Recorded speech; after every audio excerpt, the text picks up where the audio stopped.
Excel PU college ಗುರುವಾಯಿನಕೆರೆ, ಕರ್ನಾಟಕದ number 1 PU college. Admissions open now.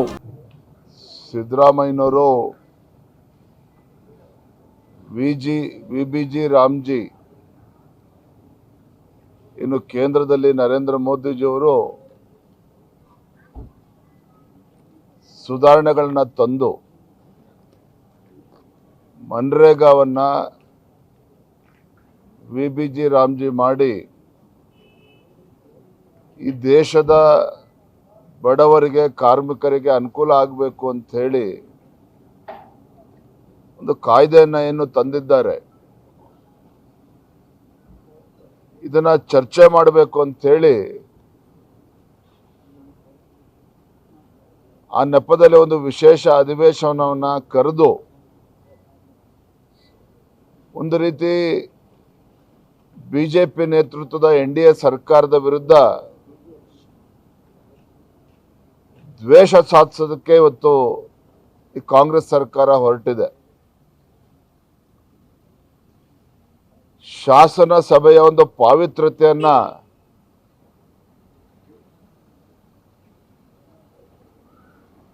ಹಾಳು ಮಾಡುವಂತ ಯಾವ ಸದನ ಈ ನಾಡಿನ ಜನರ ಒಳಿತಿನ ಬಗ್ಗೆ, ಯೋಜನೆಗಳ ಬಗ್ಗೆ, ಕಲ್ಯಾಣ ಕಾರ್ಯಕ್ರಮಗಳ ಬಗ್ಗೆ ಚರ್ಚೆ ಆಗಬೇಕಾಗಿತ್ತು, ಕೇಂದ್ರ ಸರ್ಕಾರದ ವಿರುದ್ಧ ಜನರನ್ನ ಎತ್ಕಟ್ಟೋದಕ್ಕೆ ಸದನವನ್ನ ಬಳಸ್ತಾ ಇರುವಂಥದ್ದು ಭಾರತೀಯ ಜನತಾ ಪಾರ್ಟಿ ನಾವು ಇದನ್ನು ಖಂಡಿಸ್ತೇವೆ.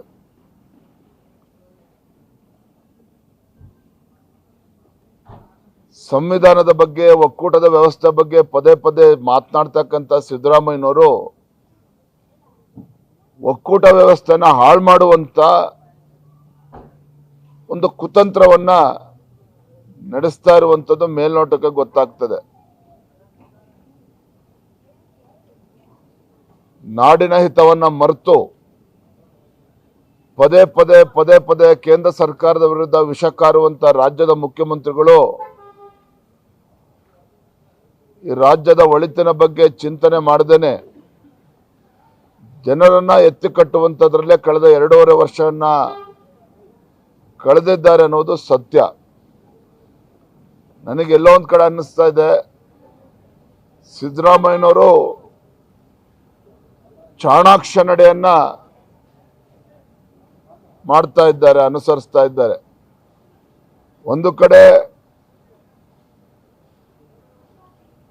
ಕೇಂದ್ರ ಸರ್ಕಾರದ ಯೋಜನೆಗಳ ಬಗ್ಗೆ ಅಪಪ್ರಚಾರವನ್ನು ಮಾಡೋದು ಒಂದು ಆದ್ಯತೆ ಅವ್ರಿಗಾದ್ರೆ, ಮತ್ತೊಂದು ಕಡೆ ಮುಖ್ಯಮಂತ್ರಿ ಕುರ್ಚಿಯನ್ನು ಉಳಿಸ್ಕೊಳ್ಳೋದಕ್ಕೆ, ಕಾಲಹರಣ ಮಾಡೋದಕ್ಕೆ,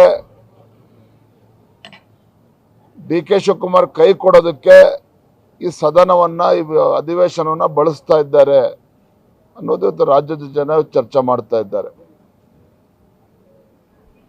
ಹಾಗಾಗಿ ಮಾನ್ಯ ಮುಖ್ಯಮಂತ್ರಿಗಳಿಗೆ ನಾನು ಈ ಸಂದರ್ಭದಲ್ಲಿ ಹೇಳೋದು ಇಷ್ಟೇನೆ,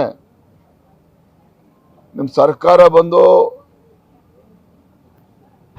ನೀವೇನು ಸಾಧನೆ ಮಾಡಿದ್ದೀರಿ, ಜನಪರ ಯೋಜನೆಗಳನ್ನ ಏನು ಕೊಟ್ಟಿದ್ದೀರಿ, ಏನು ಕಟ್ಟೆ ಹಾಕಿದ್ದೀರಿ, ಇದ್ರ ಬಗ್ಗೆ ಚರ್ಚೆ ಮಾಡಿದ್ರೆ ಒಳಿತು ಅನ್ನುವ ಕಿವಿ ಮಾತನ್ನ ಈ ಸಂದರ್ಭದಲ್ಲಿ ಹೇಳೋದಕ್ಕೆ ಇಚ್ಛಪಡ್ತೇನೆ.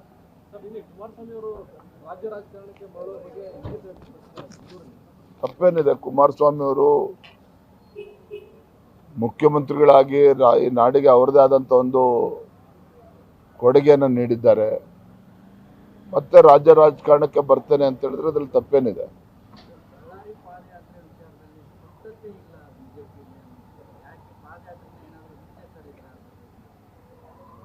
ಪಾದಯಾತ್ರೆ ಬಗ್ಗೆ ನಮ್ದು ಯಾವುದೇ ರೀತಿ ಗೊಂದಲ ಇಲ್ಲ. ಹಿಂದೂ ಕೂಡ ನಾವು ಸಿದ್ದರಾಮಯ್ಯ ಸರ್ಕಾರದ ವಿರುದ್ಧ ಬೆಂಗಳೂರಿಂದ ಮೈಸೂರು ಪಾದಯಾತ್ರೆ ಮಾಡಬೇಕಾದ್ರೆ ಕೆಲವು ಗೊಂದಲಗಳಿಗೂ ಕೂಡ ಕಾರಣ ಆಗಿತ್ತು. ಹಾಗಾಗಿ ಈ ರೀತಿ ಯಾವುದೇ ಒಂದು ಗೊಂದಲಕ್ಕೂ ಕೂಡ ಅವಕಾಶನ ಕೊಡಬಾರದು. ಮತ್ತು ನಾವು ಏನೇ ನಾನು ರಾಜ್ಯದ ಅಧ್ಯಕ್ಷನಾಗಿ ಏನೇ ತೀರ್ಮಾನ ತೆಗೆದುಕೊಂಡ್ರೂ ಸಹ, ಹೋರಾಟಗಳಿರ್ಬೋದು, ಪಾದಯಾತ್ರೆ ಇರ್ಬೋದು, ಏನೇ ನಿರ್ಧಾರ ತೆಗೆದುಕೊಂಡ್ರೂ ಕೂಡ ಕೇಂದ್ರದ ವರಿಷ್ಠರ ಗಮನಕ್ಕೆ ತೆಗೆದುಕೊಂಡು ಆಮೇಲೆ ನಾನು ತೀರ್ಮಾನವನ್ನು ಮಾಡಬೇಕಾಗ್ತದೆ. ರಾಜ್ಯದ ನಾಯಕರೊಂದಿಗೆ ಈಗಾಗಲೇ ಚರ್ಚೆ ಮಾಡಿದ್ದೇನೆ. ಅವರ ಅಭಿಪ್ರಾಯಗಳನ್ನು ಕೇಂದ್ರದ ವರಿಷ್ಠರಿಗೆ ತಿಳಿಸಿದ್ದೇನೆ.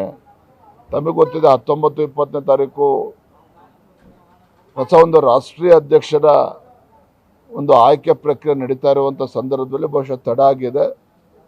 ನಾನು 19-20 ನಾನು ಕೂಡ ಡೆಲ್ಲಿಲಿ ಇರ್ತೇನೆ. ಅದಾದ ನಂತರ ನಾನು ಕೂಡ ಚರ್ಚೆ ಮಾಡ್ತೇನೆ ಕೇಂದ್ರ ವರಿಷ್ಠರ ಜೊತೆಲಿ.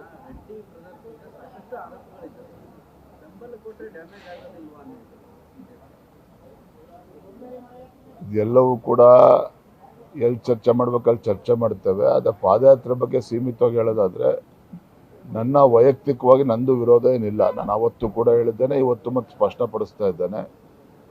ನನ್ನ ಶ್ರೀರಾಮುಲು ಅವರ ಪತ್ರಿಕಾ ಹೇಳಿಕೆಯನ್ನು ಕೂಡ ನಾನು ಗಮನಿಸಿದ್ದೇನೆ. ಇದೆಲ್ಲದರ ಹಿನ್ನೆಲೆಯಲ್ಲಿ ನಾನು ಕೇಂದ್ರದ ವರಿಷ್ಠರ ಜೊತೆ ಮಾತನಾಡಿದ್ದೇನೆ, ಈಗಾಗಲೇ ಚರ್ಚೆ ಮಾಡಿದ್ದೇನೆ ದೂರವಾಣಿ ಮುಖೇನ. 19-20 ಡೆಲ್ಲಿಗೆ ಬನ್ನಿ ಚರ್ಚೆ ಮಾಡೋಣ ಅಂತ ಹೇಳಿದರೆ ಚರ್ಚೆ ಮಾಡ್ತೇನೆ.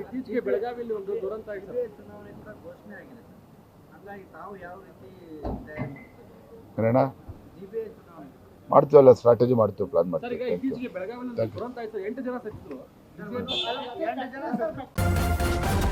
ನ್ಯೂಸ್ ಫಸ್ಟ್ ನಿರ್ಭೀತಿಯಿಂದ ನಿಮ್ಮ ಪರವಾಗಿ.